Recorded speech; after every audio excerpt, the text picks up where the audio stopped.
আমার চ্যানেলে সবাইকে স্বাগত। আশা করি সবাই সুস্থ আছেন, ভালো আছেন।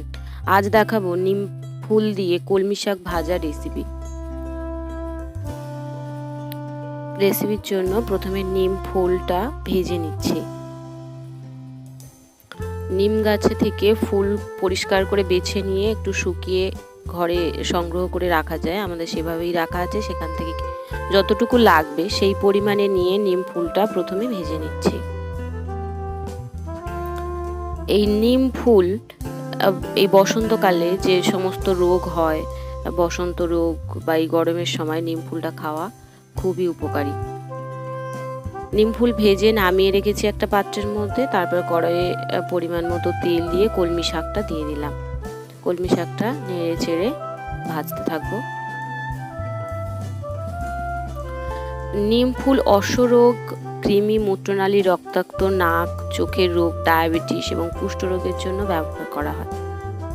শাকের মধ্যে লবণ স্বাদ মতো আর পরিমাণ মতো হলুদ গুঁড়ো দিয়ে ভালো করে মিশিয়ে নিয়ে নেড়ে চেড়ে ভাজতে থাকবো।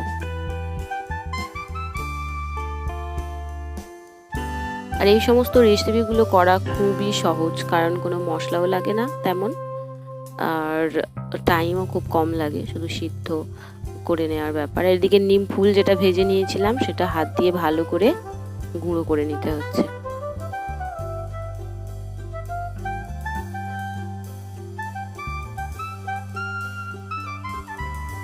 শরীরের চর্বি ভাঙতে নিম ফুলের জুড়ি মেলা ভার নিম ফুল সাহায্য করে থাকে।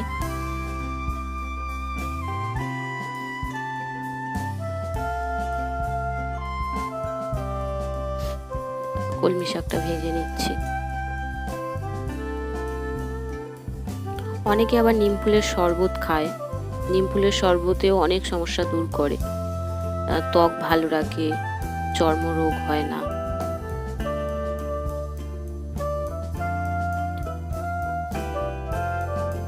নিম ফুলের শরবত খেতে পারলে ডায়াবেটিস প্রতিরোধ করার ক্ষমতা আছে অনেক, তাই যাদের ডায়াবেটিস আছে যদি নিম ফুলের শরবত করে খান খুবই উপকার পাবেন। শাকটা যখন প্রায় 90% মতো সিদ্ধ হয়ে গেছে তখন এর মধ্যে ভেজে গুঁড়ো করে রাখা নিম ফুলটা দিয়ে দিলাম, দিয়ে আবারও ভালো করে নেড়ে চেড়ে নিচ্ছি। কলমি শাকের আরও রেসিপি আছে আমার চ্যানেলে, যদি প্রয়োজন হয় দেখে নিতে পারেন। কলমি শাকও অনেক উপকার করে থাকে আমাদের। আমার রেসিপিটা রেডি হয়ে গেছে, পাত্রে নামিয়ে নিয়েছি, গরম ভাতের সঙ্গে পরিবেশন করব। শেষ পর্যন্ত দেখার জন্য সবাইকে অসংখ্য ধন্যবাদ। আর যদি ভালো লাগে চ্যানেলটি প্লিজ সাবস্ক্রাইব করবেন, লাইক করবেন এবং শেয়ার করবেন।